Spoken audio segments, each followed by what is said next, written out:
Good morning, everyone. Um, Look at my awesome new shirt. So I've got to thank my longtime childhood friend, Sarah Garsky, for uh, basically, like, she caved to me coveting something. I saw her on social media wearing this shirt, and I was just so smitten. And then she sent me one. So vote, y'all. Yes, I have hacked it up. I cut it and it was too long. It almost went to my knees, but I'm a short person. I'm used to it. Good morning. I'm Belinda and I'm with Just Be Yoga. This is our home yoga practice live. This week, we will be exploring as we're developing our personal yoga practice the theme of Dharana. Dharana means focus. It is the sixth limb of the tree of yoga. And I'm really excited to be able to take our practice this week, hopefully to a level that helps us bring some understanding a little bit more into Dharana. So, what's Dharana? Ooh, I'll give extra points, give extra cookies to the person who can say, what does Dharana mean? Good morning, Kara. Good morning, Claudia. I'm kind of joking, kind of not, because if Joanna is here, I'll say, Joanna, what is Dharana? Dharana means focus. So gather around, get your journal. Let's have a seat. We're going to chat for a little bit. Call this just a study portion. Tuesday tends to be a little bit more heady, a little bit philosophical. And then I'll talk about how I'd like our practice to go this week as we start to set some systems and hopefully start to tweak and grow our system of whatever it is we're practicing with our yoga. Woohoo! You think? I think I said that. But good extra cookie points for you, Joanna. Nice. All right. So good morning. This morning and this week, we will be going into the topic of Dharana. First, I want to kind of share a little bit. What are the limbs of yoga? Oftentimes, and I know it's not particularly with this group who shows up with our yoga classes online, but a lot of times all we're doing is practicing the poses. And we've really stripped it down so that it's just a physical exercise. And it is then as though we're portraying the twig of the tree as the whole tree, saying, I do yoga. No, you practice twig. We're not practicing the whole tree. So I've been trying the best I can to try to infuse and share as much about the other limbs of yoga so that we can start to bring in an intentional manner, ways to practice those other limbs so that we're getting a fuller benefit of this practice. The practice overall is one of unification of mind with body and spirit, so that we're not three separate things. We're all one unified being. And we can say that, hey, the physicality and an ache or a pain in my physical body affects my mental state, my emotional state, and certainly my spiritual state. How do we do it in reverse? Are we even aware of our spiritual state and how it's affecting our physical state? Do we maintain this physical state so that our spiritual state can manifest in its best way? All right, so let's get into the limbs. Tell me to shut up because you probably need to tell me to shut up. All right, so here are the limbs. Yamas and the niyamas are ways to behave, okay? Non-stealing, non-harming, telling the truth, don't hoard, abstain. Purity in the niyama end of things, or cleanliness. How do we tend to cleaning the external and internal parts of our bodies as well as our minds? Contentment, discipline, study, and surrender to something greater than ourselves. And I hope that we're all finding ways to explore, what does that mean for me? Hi, Kim. I'm glad that you're here with us as well. What does surrender to something greater than yourself mean to you? That could just be like, I'm a natureholic. I love to hug trees. And that you honor, like, okay, the natural world. It could be your religious practice, if you have one. It can be a ritual from your culture. But how much do we apply ourselves into those rituals, into those spiritual practices, and surrender to them? Remembering that we as human beings are still beneath and less than something else. That humility is a special ingredient, right? Special sauce into the whole mix that helps us conjure our strength by surrendering. All right, so those are the yamas and the niyamas, not the mamas and the papas. I'm goofy today. All right, asana, yoga poses. Because if we don't take care of the body, we can't have a house for the spirit on the earth. Pranayama, we've talked about pranayama in some of our prior weeks, breath practices. Pratyahara, here's the test. Who was here last week? What does pratyahara mean? I'll wait, gonna leave that in suspended animation for a moment. Anybody? Bueller? Anybody? What's pratyahara? Sense withdrawal. So we practiced a lot with our senses and our relationship to our senses. That was that limb. Now here we are at Dharana. And that means single-minded focus. The other two, which we're not going to focus on them this week. Yay, Kara. But dhyana and samadhi are meditation and unification or self-realization. Some would say enlightenment, but I'll just say unification. Bringing it all together. Bam. All those ingredients in one big pot. So Desikachar says that actually it's not what he says, but it's his interpretation of the sutras. Some say the sutras of Patanjali, but those are books of kind of yoga scripture, for lack of a better way of putting it. But at the end of book 1 of Sadhanapada, Samadhipada, he breaks down the end of that book. The mind reaches a state when it has no impressions of any sort. It's open, clear, simply transparent. Who's been there? I know that I think on a daily basis, almost on an hourly basis, I am craving and striving to get there, to reach that state where my mind isn't stuck on any one thing at all. That it's open, clear, and simply transparent. Wow. So if there was like any kind of grail that we're chasing in yoga, I would say that would be it, right? Okay, give me a dose of that transparency, please. I'd like that clear mind. Can we imagine how peaceful, how placid it might feel inside of our spirit to have a mind like that? That's the way I see Dharana. That's what I see that focus can help us get to. In the Sanskrit terming of dharana, Dharana, the beginning of that, right, the prefix of that is dhr, and it means to hold. So if we think about that for a moment in our mind, like focus, that makes a lot of sense because it means I'm going to hold something. I'm going to hold something steady in my mind.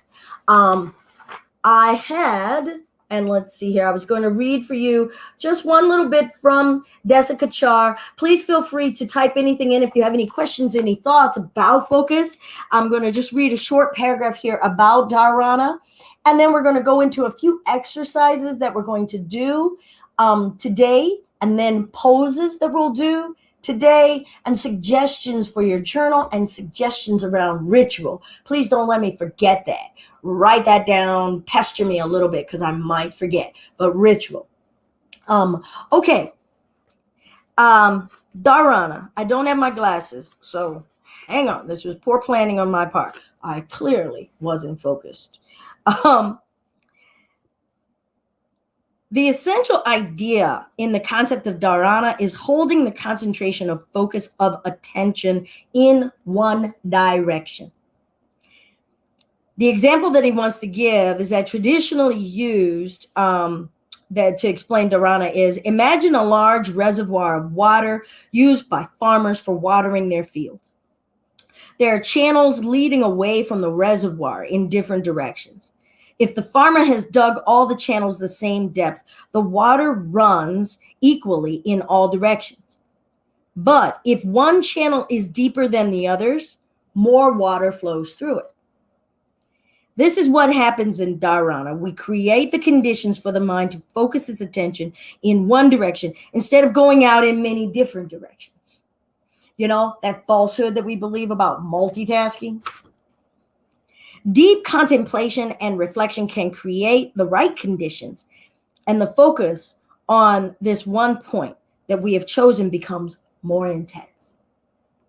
We encourage one particular activity of the mind, and the more intense it becomes, the more the other activities fall away. You know how you've been in something and you're just like, oh, where did time go? Or I didn't even notice such and such came in the house, right? Because we were so in a certain zone that we're unable and we actually don't even want to have our attention go anywhere else because we're lasered in on that one space. Dharana is therefore the condition in which the mind focuses and concentrates exclusively on one point.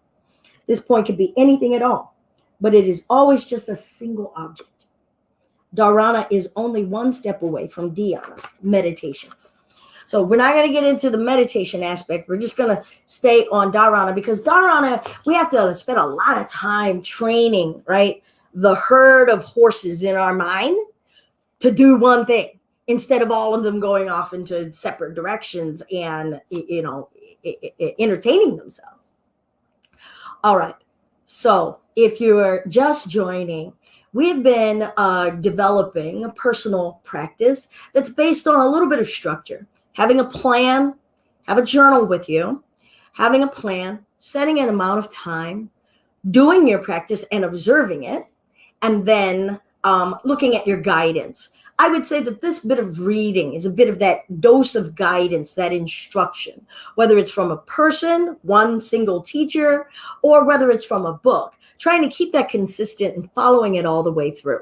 So today, I've given us a little bit of a nugget about Dharana. Hopefully you know how to spell it because I've tried to put up the caption point. So if you want to go and look up more, either in the texts that you have chosen that you want to use as your study guides, or if you're going to go and do the Google, just know that when you do the Google, you look at the source, look at the depth of the knowledge of the teacher who is sharing it, how long they've been practicing it, so that you're not just like taking a scrape, right? How many of us have had, ice cream from different manufacturers and you're like, why is this vanilla so much better than that vanilla? And it's still vanilla, right? It's about like how it was processed, the quality of the ingredients, the depth of the craftsmanship, all of that. So pay attention to your sourcing if you are going to hit the Google. Okay, so this week, I would love, number one, if you have been practicing for a while, look at the amount of time that you've been setting in your practice plan and bump it up. So if you haven't been bumping it up, now's the time to start to bump it up. You get to choose that bump. It could be 5 minutes, it could be 10 minutes, it could be 20 minutes, but make it a bump.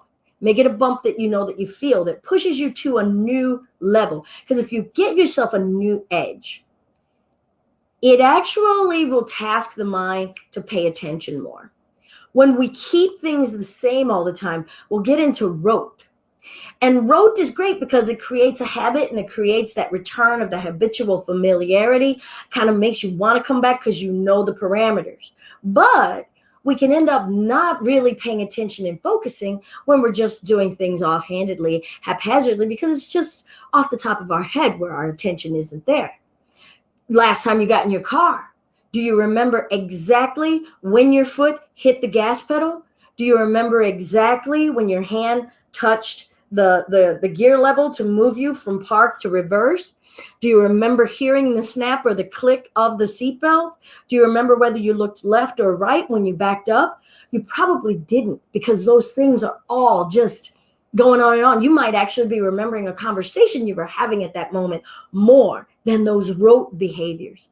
So if we don't start to extend our time limit and other elements, I'm not saying that that's only it, but if we don't start extending that time limit, we don't get to grow our focus and attention, as well as other aspects, physical endurance, new levels of growth and challenge, new levels of balance, new levels of strength, all kinds of things, but also staying on the focus of our focus for this week. How do we start to tune in that focus? All right. So this week, the theme is going to be focus. Maybe write down for a moment right now, what is your relationship with focus?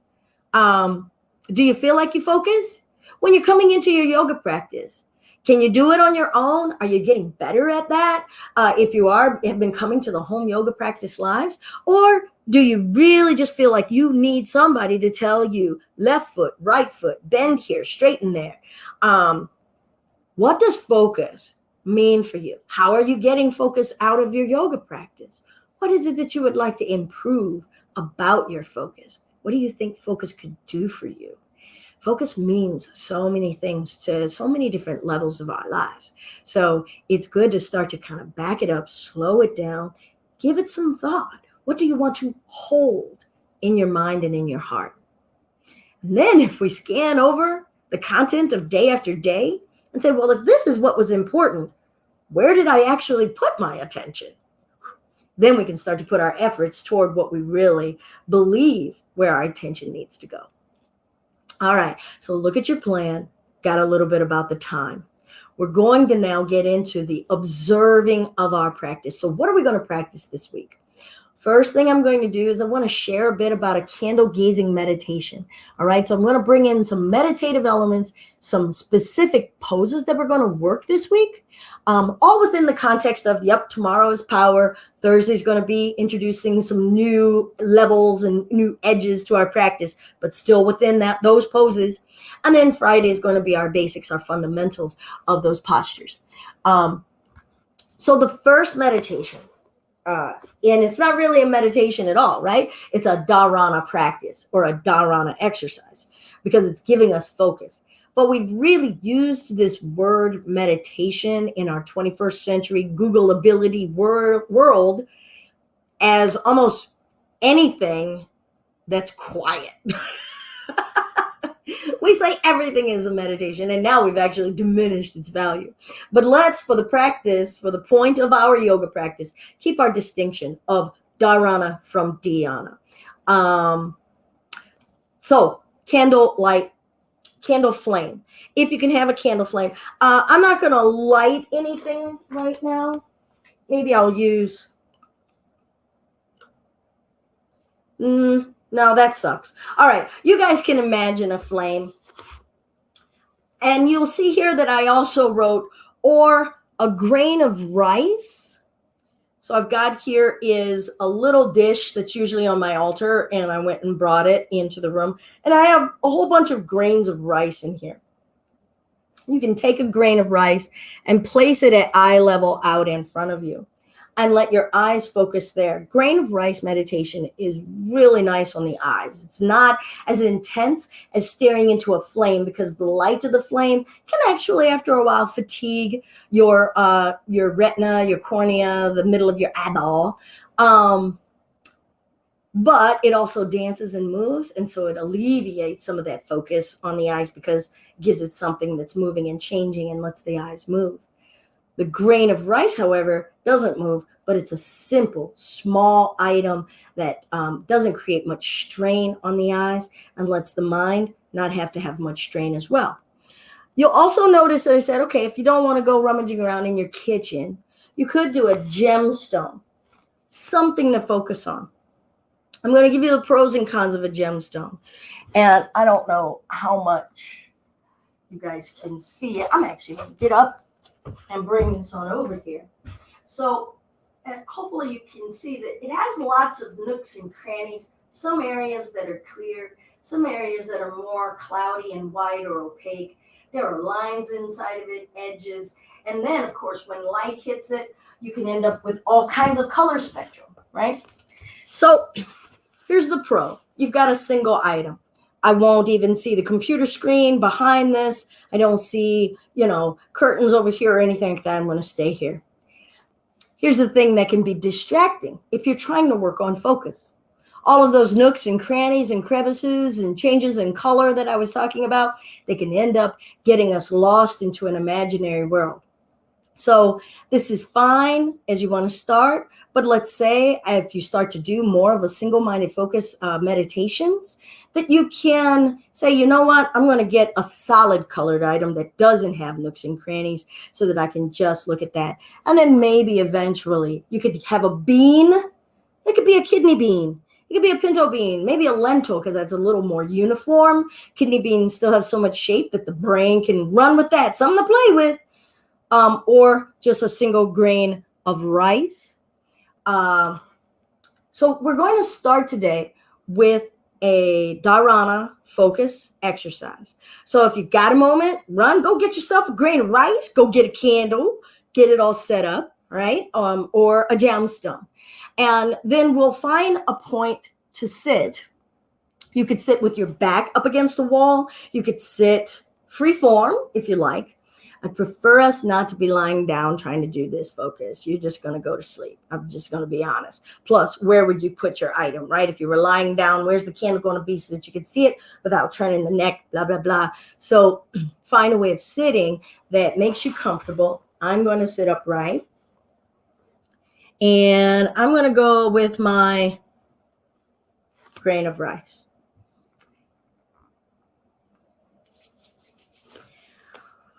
Okay.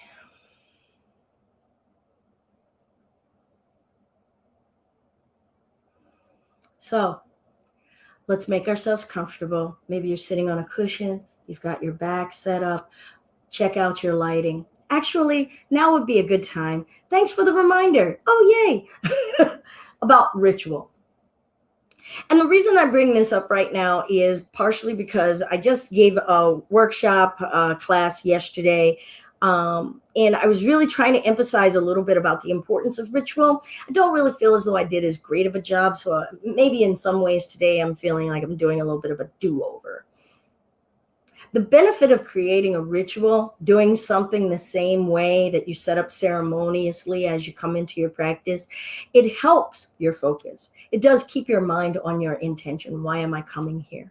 So I want to talk a little bit about ritual before I come into practice, and then you figure out like, how do I want to do that for myself, or if you want to at all.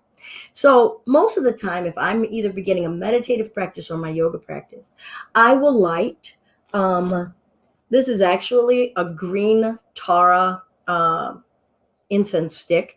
Many of you know I practice a lineage of Tibetan Buddhism, and green Tara is a deity that we pray to. But the smell of it reminds me of my Sangha and our meditation center, and instantly it can take me into I'm going to go and sit.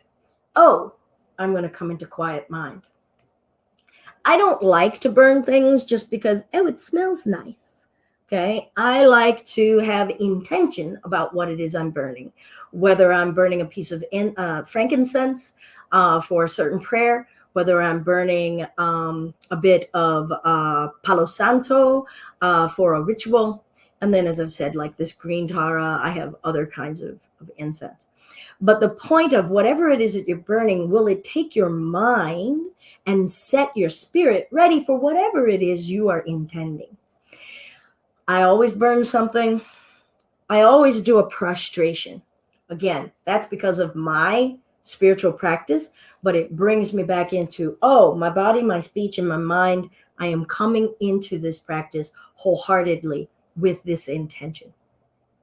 So maybe think about, how do I step into my practice? What are some rituals that I do before I begin and as I end, so that you have that whole container for your practice? Basically, it sets the tone for your focus so that you know, I'm not coming here to watch an episode of a TV program. I'm not coming here to work out an outside problem, a work problem, a home discord problem. I'm coming here for this focus within me. All right. So that's just this little dabble that I wanted to give about your ritual. I always have something that I've burned either prior to practice, because I don't like a lot of smoke when I'm practicing, when I'm moving. And then I'll give my prostration, and then I begin my practice. Sometimes I have a mala, but I've been really keeping my prayer practice separate from my physical yoga practices. Okay, now we're going to do a single-minded focus candlelight or your single grain of rice. I really want to stress that your item should be eye level. Don't have it low so that you're bending your neck, because after a span of time, your neck is going to get some strain from that. You also want the eyes to be able to just be gazing ahead. Eyelids, slightly heavy. Of course, we can't close our eyes with a single-minded focus because we got to focus. All right. Spine is sitting upright.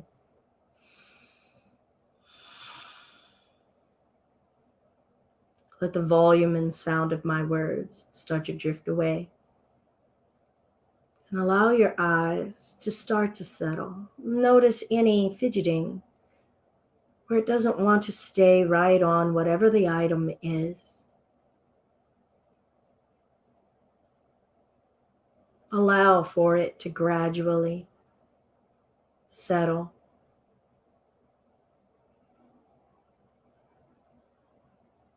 Feel your body, feel your breath, and then just let your attention settle into your eye orbs and feel your eyes settling on your object.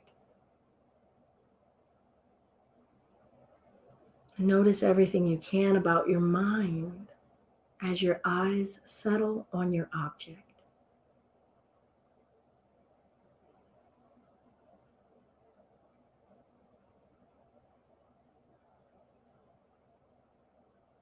Now notice everything that your mind is saying, all of the chatter.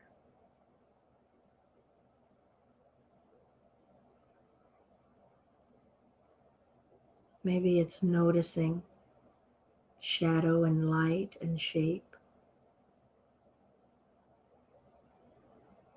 Maybe it's reflecting on everything that you've heard so far.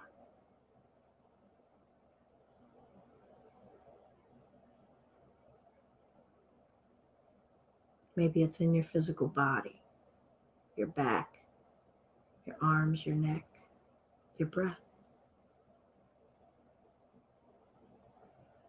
Just keep your eye focus on your item and notice all of the fluctuations in your mind.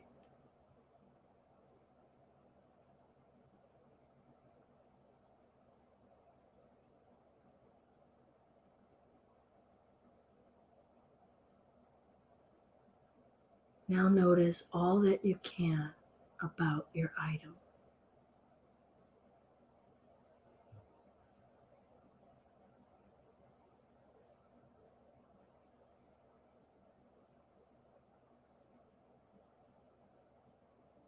Be the item.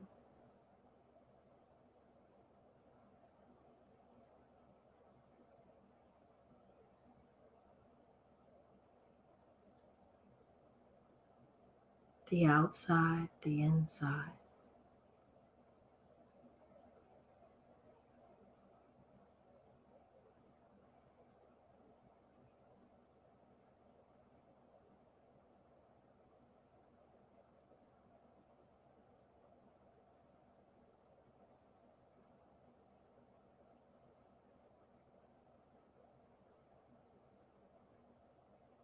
Soften your gaze around your item.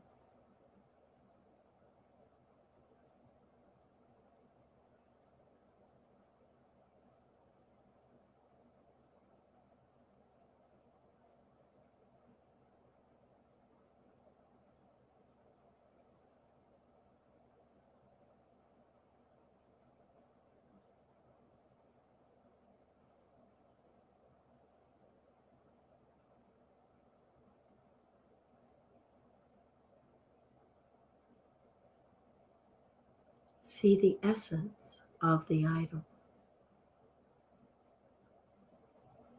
All that is empty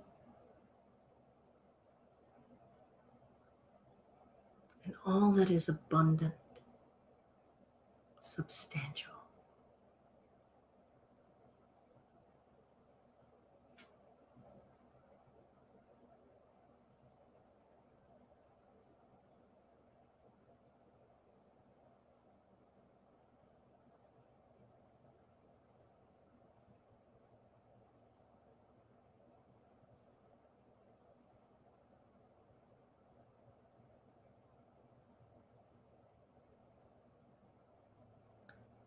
Lightly close your eye.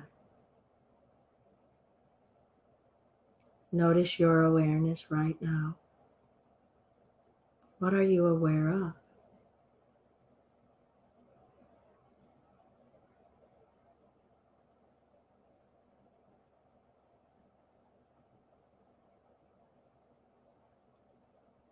Beautiful.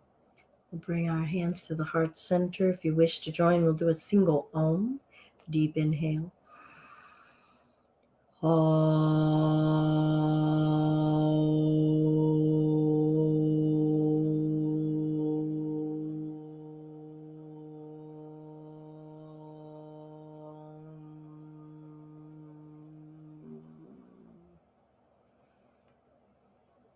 You can also always use your Om or chanting practices as a way to channel the attention just into that moment of emanation.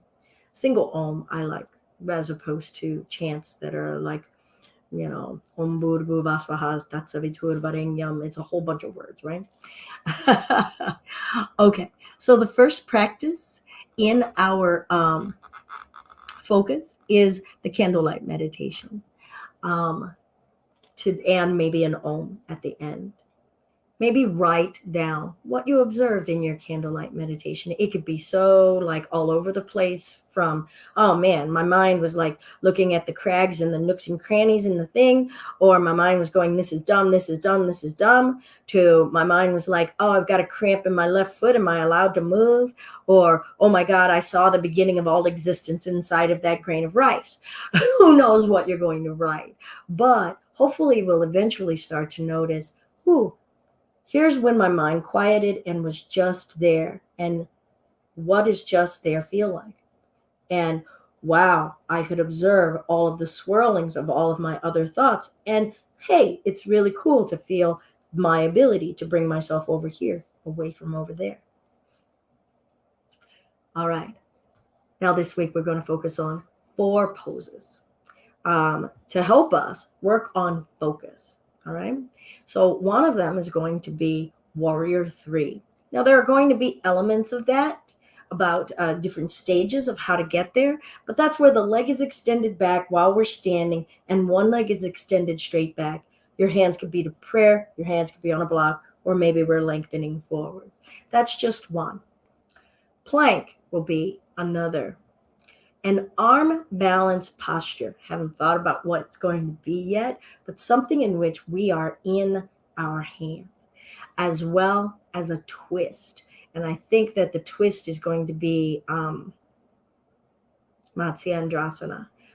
It's one of the seated postures where we're as such, twisting around that way, maybe with the bind. Yes. All right. Warrior 3. What did I say? Oh, Warrior 3, plank. Oh man, y'all. I said an arm balance that I was going to figure out, and Matsyendrasana, a twist. How about I write these down right now? Come on, laugh with me, y'all. Don't make me feel like I'm sitting here by myself, laughing at myself in my home. Okay, Warrior 3, plank, arm balance, and twist. Matsyendrasana. Boom. Those are going to be our focus. It doesn't mean that those are going to be the only postures we do, but they are going to be postures that hopefully as we start to break them down, will bring an element of our focus and we'll understand how certain asanas can be very helpful vessels and vehicles for focus. Alrighty, let's move a little bit with the remaining time that we have. Who's laughing at me? I see 2 laugh emojis, and I hope that that's good-natured laughing, because I am laughing at myself, y'all, because this is a little hilarious. All right, let's see if we can at least cycle through a couple of sun salutations just to move the body. Sun salutations are also a wonderful way to come back. I'm circling back to ritual. And I was emphasizing how ritual can help us instill a bit of focus, because once we're used to doing things in a certain way, it keeps our mind on our intention of why am I here, keeping that focus. Our practice, we can have distracted practices, and I've had plenty of practices where I'm at and I'm like, I was not here. I was, fixing something in the past. I was worrying about something in the future, all of those things. All right. Thank you, Kara, for laughing with me. All right, we are going to get ready for child's pose. And as we do, you don't have to come looking back up at the screen if you don't want to, but I was just realizing when I was saying, hey, I'm noticing that my mind wasn't on my mat at certain times. It was like, so where is it? And in the yogic philosophy, we actually label where those other places are. All right. And no, it's not Narnia. Those other places are. So the obstacles in our mind are a confused value, like where we're just confused, we're not seeing things clearly. We're insecure. We have an unreasonable dislike or aversion, right? And then that seeds into a hatred or a resentment. Misunderstanding, or excessively attaching to something. In my mind, it goes, ooh, shiny. And it says, ooh, I like that thing. I like that thing. I like that thing. And just staying excessively attached to the thing. So as you start to develop your focus, you get to start to notice, what is my mind doing? Where does it like to go? What sandbox does it like to play in? Does it play in excessive attachment? Does it play in excessive dislike? Does it play in the sandbox of insecurity?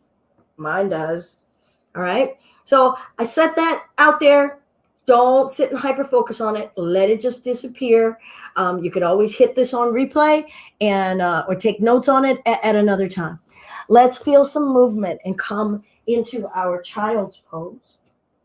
Maybe knees wide, sinking the hips back towards your heels. Whatever ritual you like to have before coming into movement, maybe reacquaint yourself with it.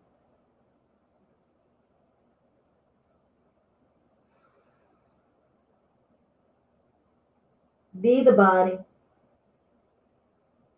Be the breath. And just observe with your mind.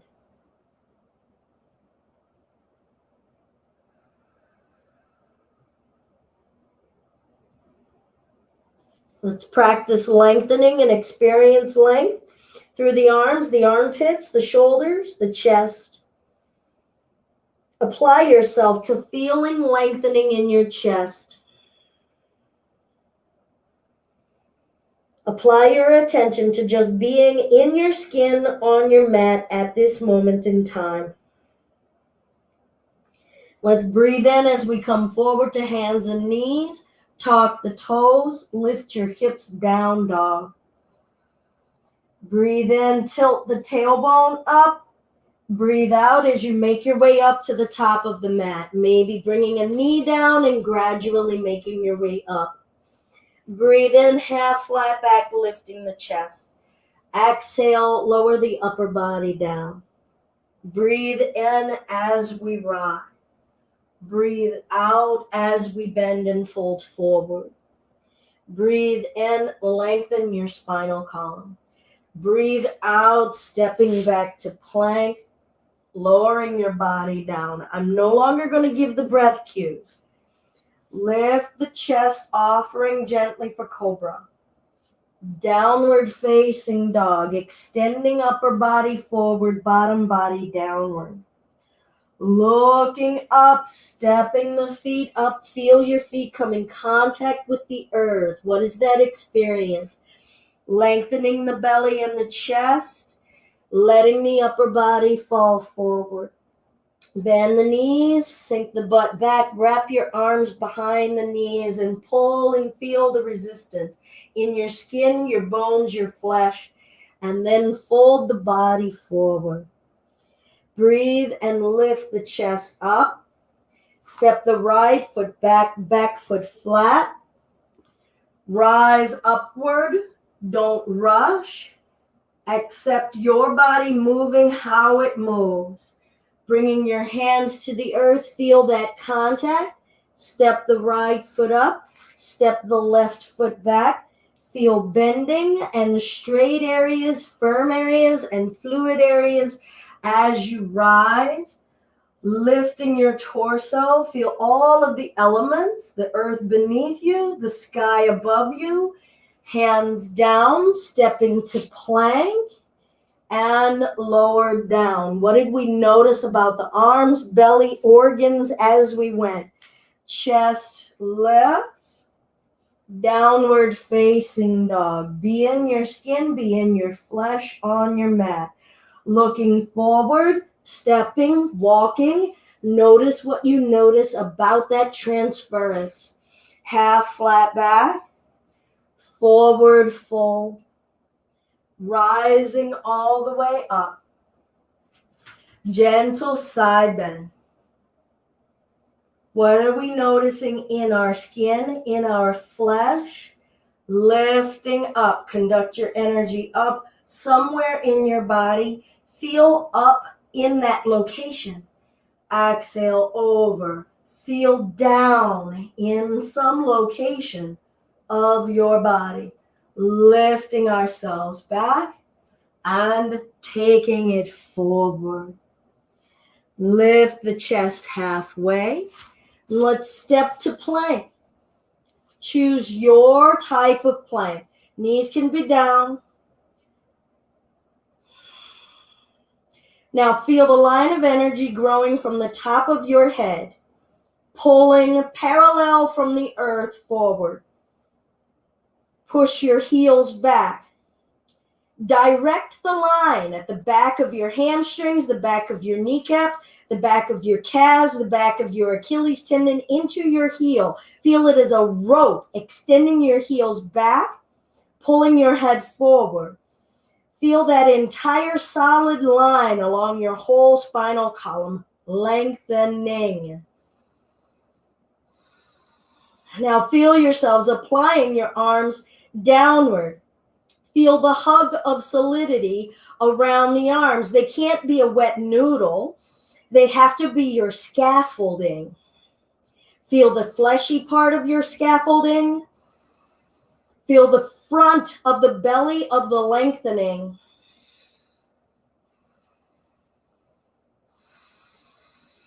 Where is your mind? Squeeze inner thighs. What is your back doing? Your mid back, your low back, around the sides of your back.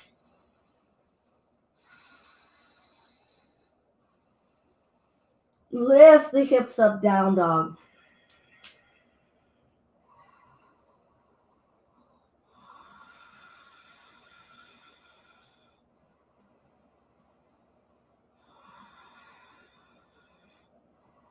Let's step the feet up. Half flat back. Forward fold.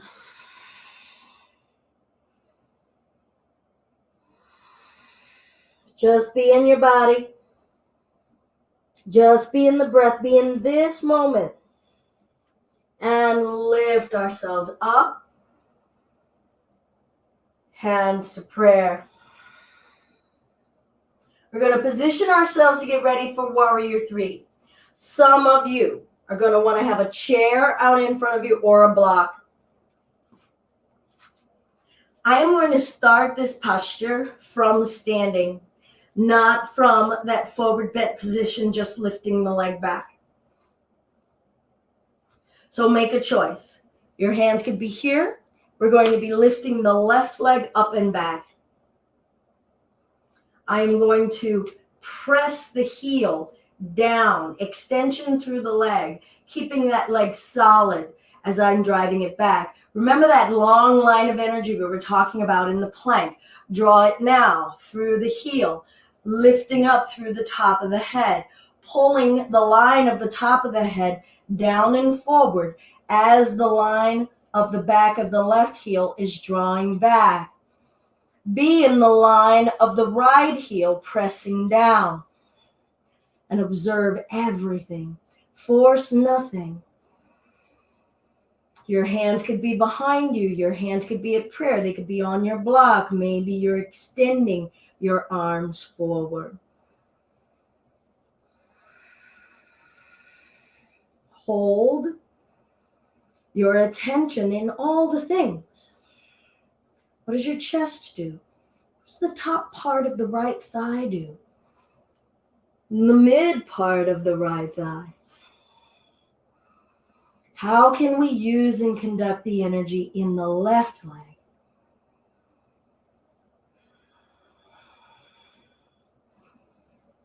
How can I fall?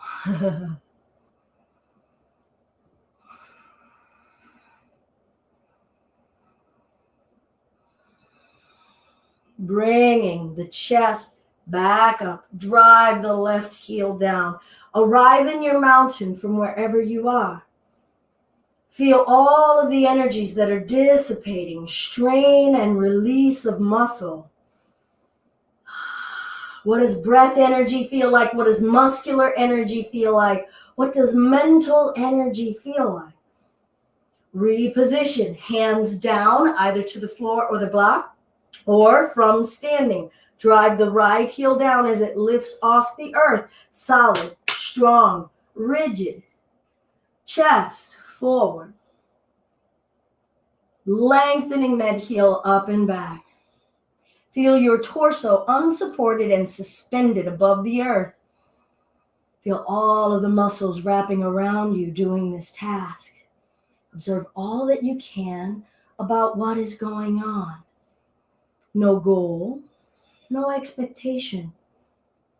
Just holding your attention. What is the left foot doing? The part of the arch, the part of the ankle. What is fatiguing? What's tightening? What's letting go? What's reapplying?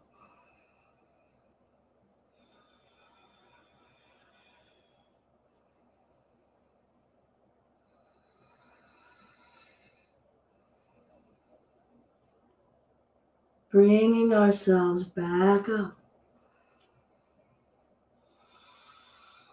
Feel the dissipation. And breathe in, lengthen upward. Exhale, take it forward. Inhale, lift the chest. Step back to your plank. Lower through, feel each piece along the way. Lift the chest, don't strain. Do you know what that is? Downward facing dog. Breath. Travel your way up to the top of your mat. Half flat. Forward fold. Bend the knees, wrap the arms, sink the butt, pull. Pull. Be in your flesh. Be in the spending of energy. And release. Lift the chest up, step the right foot back, back foot flat. Don't be in a rush. Be where you are. Feel your hips, your heat, your sweat, your breath.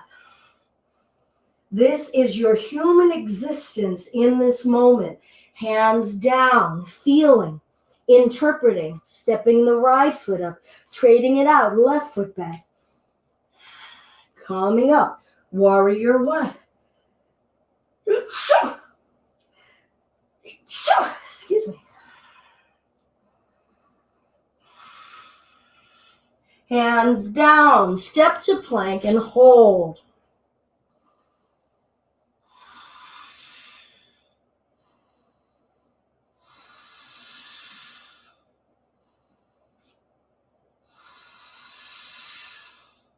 Feel your eyelids, feel your jaw.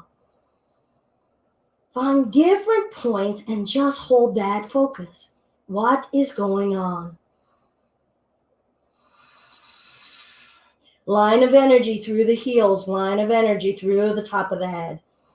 Can that sustain? Can that support?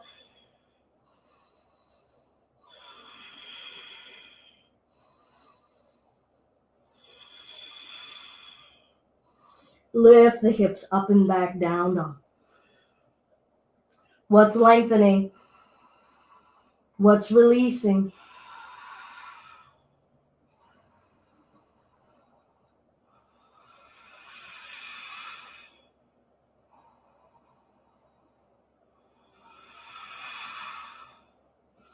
All right.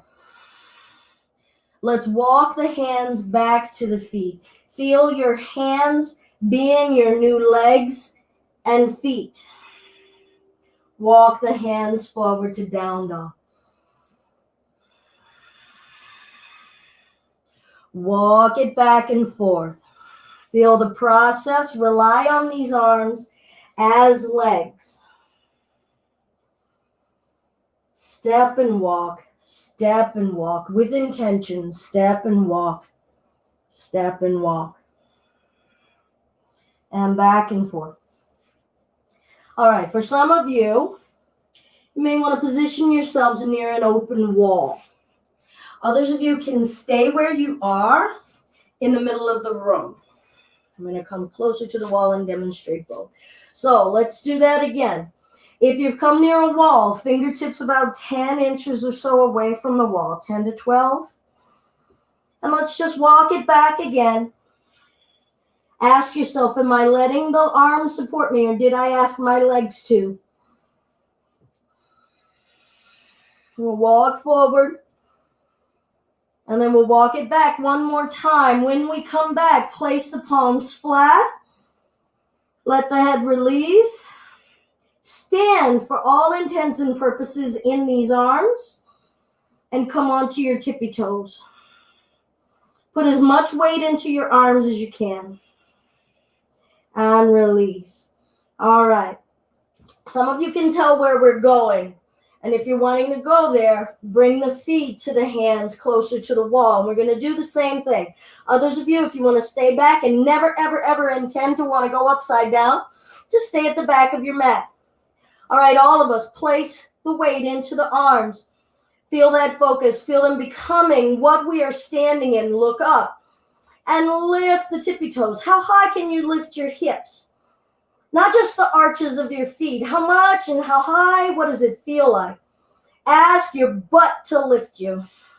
Stand in your arms. Don't take the weight out of the arms. Put the weight in them. If you like, lift one leg. Looking up.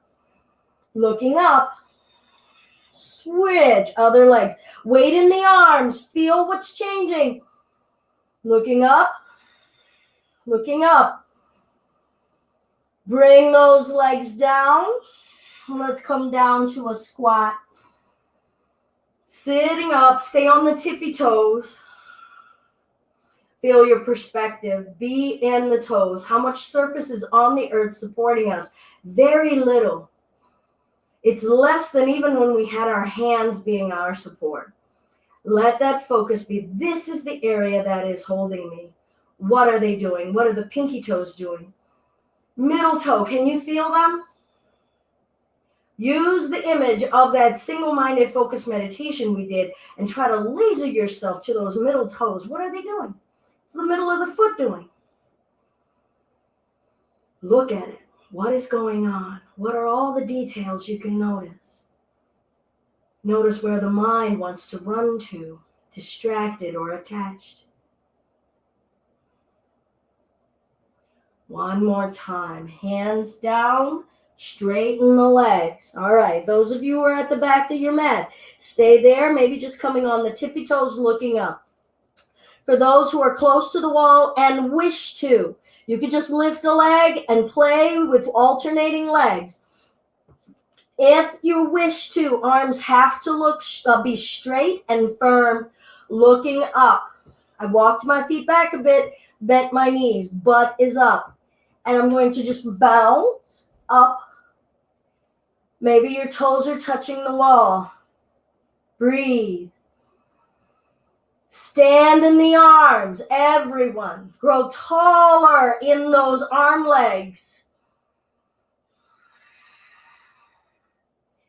Bringing yourselves down, hopefully without a crash. And forward fold. Come to the tippy toes, Pashasana.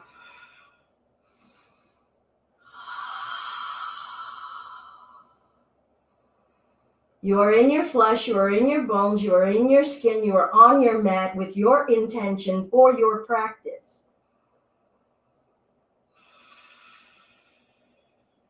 One more time. Palms. Maybe just the forward fold. Maybe just coming on the tippy toes. Maybe walking the hands back and forth. We are building a focus of our arms being our new legs. If you are wishing to go up, you're going to look up. Arms are strong and straight. Butt is lifting up to the sky. You could lift one leg, bend the other, and float. Arms are firm and strong. Breath. Where is your focus? Feel that strong line of solidity in the arms coming up through the chest, through the belly, through the legs. Bringing ourselves down, coming to our tippy toes.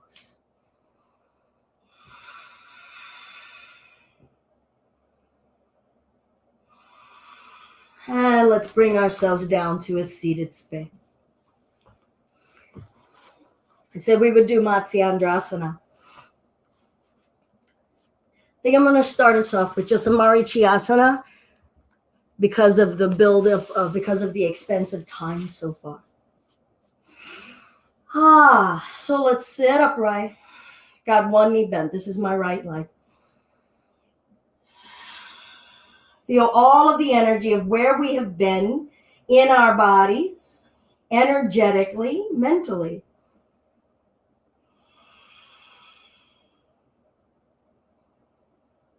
Focus and hold are not about expectation. We're just holding what is true in the moment. Hold what is true in the moment. Not trying to affect an outcome, that which we cannot change. We're just holding what is true in the now. Feel your planks. Feel your sun salutation. Feel that warrior 3. Focusing energy in various directions. We're going to wrap this left arm around the right knee. Some of you may feel as though the chest and the waist are pliable enough to lift up through the left side of the chest and the waist and see if that elbow wants to come around to the other side of the right knee. If it doesn't wish to go there, don't force it. We sit up and we accept and hold the current state of the now in our mind and in our bodies. Breath in, lift the chest wherever you are, grow tall. Remember your spine in warrior 3. Can you conduct? Hold in your mind's eye, conducting the energy of your chest up, pushing the butt down. Now revolve from the lowest part of the spine. Breath. Just be the energy of rooting down through the left leg and the butt bones, lifting up through the front of the rib cage. Feel the solid lines and the fluid lines. What's giving, what's changing, what's rooting and anchoring.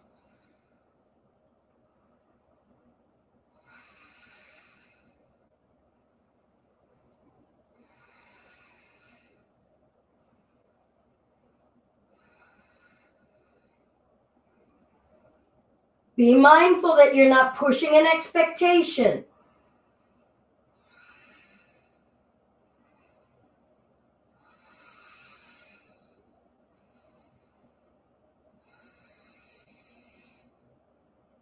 Gently release.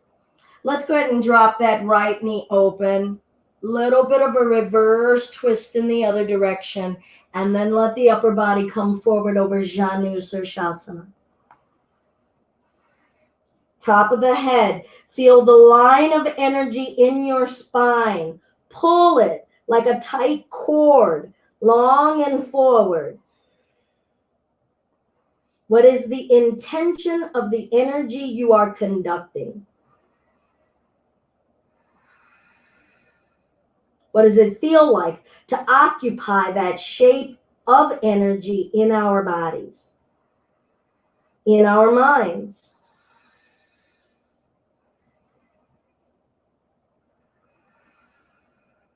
This is what that focus feels like.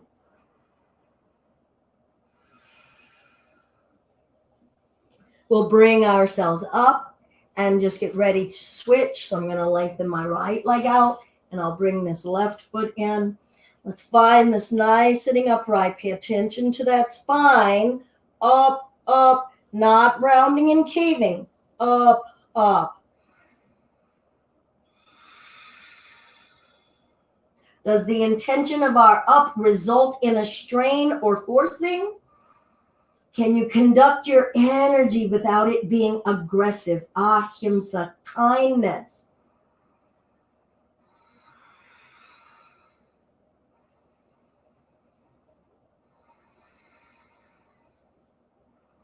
Okay, we're going to find the other side of the twist. I'm rooting with my left arm, lengthening up through the armpit, side of the rib, twisting that rib cage, coming back upright. What's rooting, what's lifting. You can even do your candle gaze in your mind's eye, bringing your eyes to that, focusing on everything you can notice about rooting and lifting. Stay in your flesh on your mat. Stay in your bones on your mat. Conduct your energy upward through your spinal column.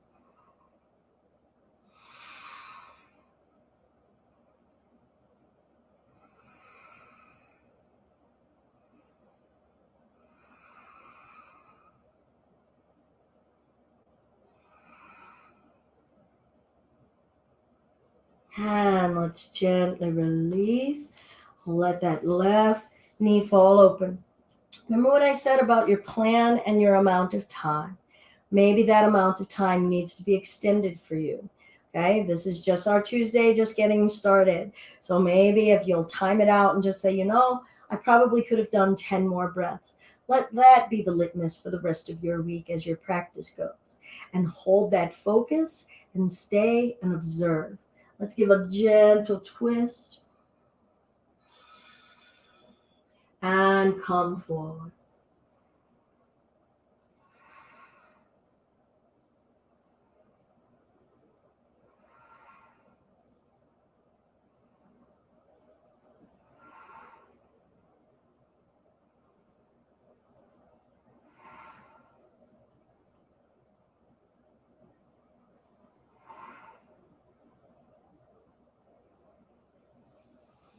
And we'll bring ourselves back up.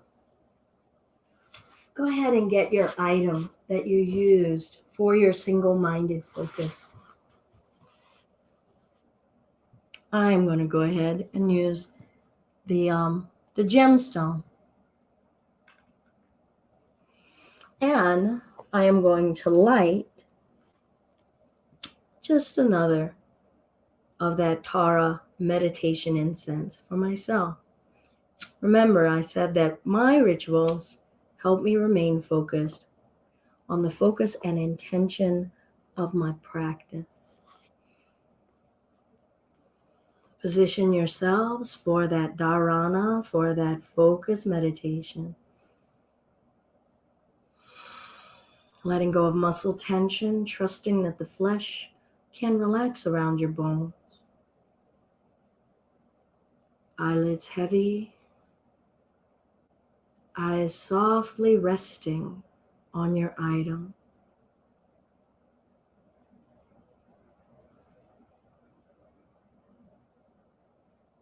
Be the item. Everything is the flame, and the flame is ultimately nothing.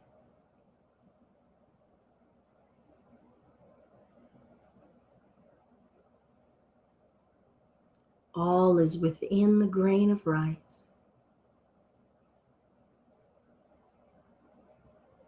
And the rice is ultimately empty.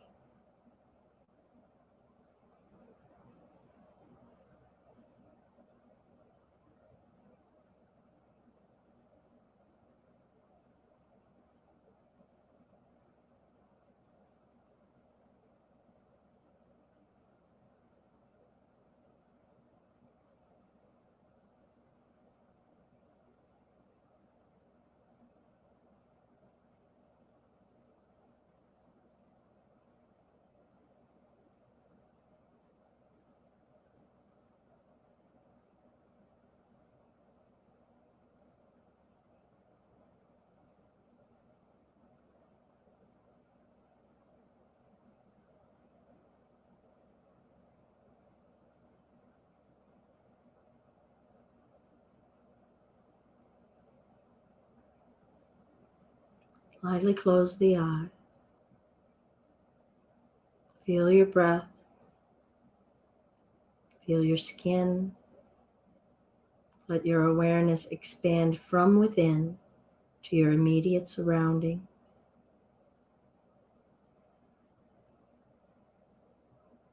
Single Om if you wish to join. Deep breath.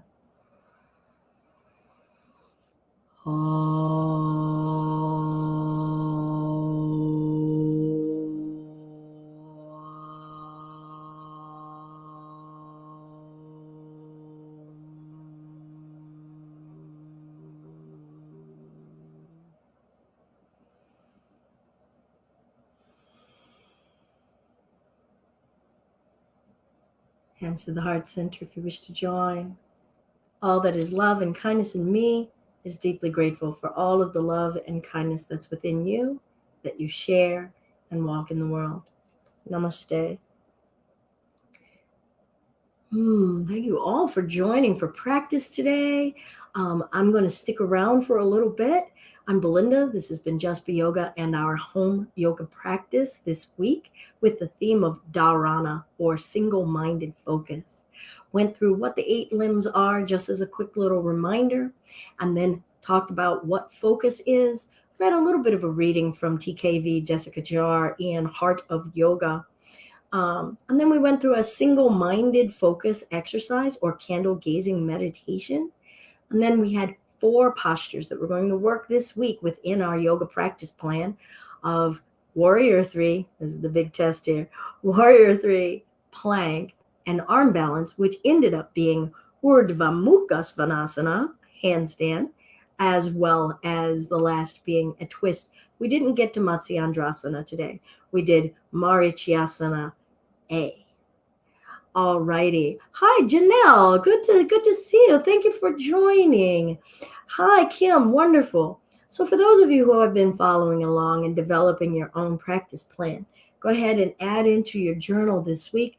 Okay, what do you want to explore about focus? How are you going to carry that into your practice on your mat? Maybe give yourselves an exercise daily of how you're going to take your practice off your mat. Maybe deliberately do a checklist of focus once you sit into the car, every time you get in. What did you notice? What did you notice about the air outside and aroma? Where was your mind? What are you feeling in the seat of your chair? How mindful can we be and aware of that single moment? There are all kinds of ways that you can bring that attention and focus of holding the now in your mind. Then we get to observe, how much did the brain not have to do being distracted by other things? Yay, I am so honored. Janelle and namaste, Joanna. You've been doing awesome focus work with your push ups, my friend. So that is a great way of channeling your dharana. Of course, holding in the stillness a little bit more than the pumping out, but I'm super proud of you. All righty. Please, you all. Oh, yay, Kara. Single minded meditation. Wonderful. Never would have imagined my brain would be calm and happy staring at a grain of rice. Thank you so much, Kara. My lama, one of the most transformative experiences I ever had was with the lama in Wappingers Falls, New York, Lama Norla. But he had us do the single grain of rice, and oh my goodness, it was probably like a 45-minute meditation. But he just kept saying that everything is the rice and nothing is the rice. Eventually, so much that I ended up having this kind of elevated experience. Some might say out of body. I don't go that wacky with my words because I'm not trying to trip people out.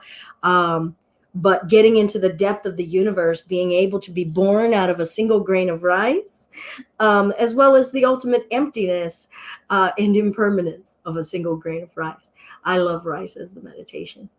Thank you. You all bless me so much by coming and helping me grow as a teacher. Ritual, remember, is also really important. Setting a way of doing things and doing it over and over again that same way helps to really set the focus or intention of your practice. All right, check out more on our blog at justbeyoga.com. As always, we've been donation based for 10 years. If you wish to give what's in your heart or your pocket, we gratefully accept it at paypal.me/justbeyoga. All right, everyone, have a blessed day. Thank you.